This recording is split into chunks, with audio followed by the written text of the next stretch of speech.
ప్రభుత్వ పరంగా మేము ఏమైనా వారికి ఏమైనా ఇబ్బంది కలిగించినా లేకపోతే ఏదైనా అంశాలను మేము వారికి అవమానం జరిగే విధంగా మీద దాన్ని వ్యవహరిస్తే ప్రజలు లేరా? ఆ విజ్డమ్ ప్రజలకు ఉంది కదా.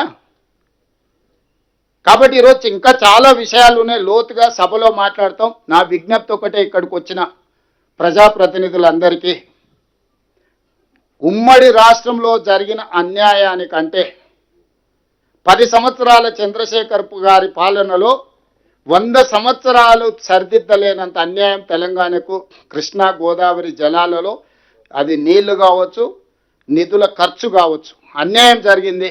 ఇక అన్యాయాన్ని చూసి ఏడ్చుకుంటూ కూర్చుంటే మనం ముందుకు కూడా వెళ్ళలేం. కాబట్టి ఏదో రకంగా శక్తి కూడా తీసుకొని ప్రభుత్వం ముందుకు వెళ్తుంది. మీరు బలమైన వాదనని క్షేత్రస్థాయిలో వినిపించుకుంటూనే ఈ ప్రాజెక్టులను పూర్తి చేసుకోవడానికి మన అందరం కూడా ముందుకు వెళ్ళాలి.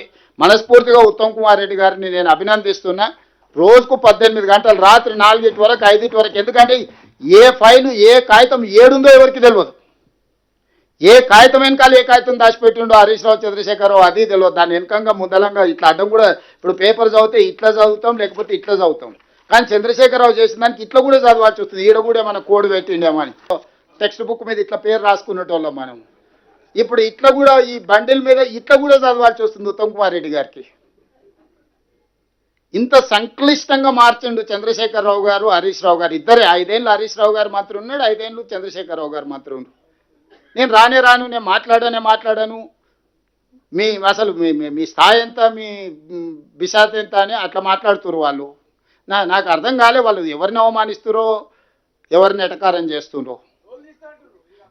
తీస్తాడు ఎడిపోతాడు. కానీ సో నా విజ్ఞప్తి ఒకటే, ఇక్కడ ఎక్కడ కూడా ఈ ప్రభుత్వం చిన్న తప్పిదానికి, చిన్న లోపానికి పాల్పడలేదు. గతంలో చేసిన వాటిని అన్నిటినీ సరిదిద్దడానికి, సవరించడానికి నిత్యం ప్రయత్నం చేస్తున్నాము. ఇదే చేసిన ఉంటే ఉత్తమ్ కుమార్ రెడ్డి గారు 5-6 సార్లు ఈ చదువు చదివితే 5-6 సార్లు ఐఏఎస్ అయి ఉండేటోడు. పిహెచ్డి కూడా ఇవ్వచ్చు, డాక్టరేట్ కూడా ఇవ్వచ్చు. ఇప్పుడు ఈ స్టడీస్కి అంత డీటెయిల్ అండ్ డెప్త్ ఎనాలిసిస్, ఒక పేపర్ 4 లైన్లు జమ చేయడానికి ఎన్ని పేపర్లు చదవాల్సి వస్తుందో అట్లాంటి సిచ్యువేషన్ ఉన్నది. కాబట్టి ఈ విషయాలన్నీ సభలో బలంగా మన వాదన వినిపిద్దాం.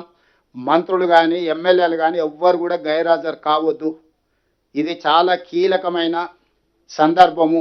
సభలో 100% హాజరు ఉండాలి.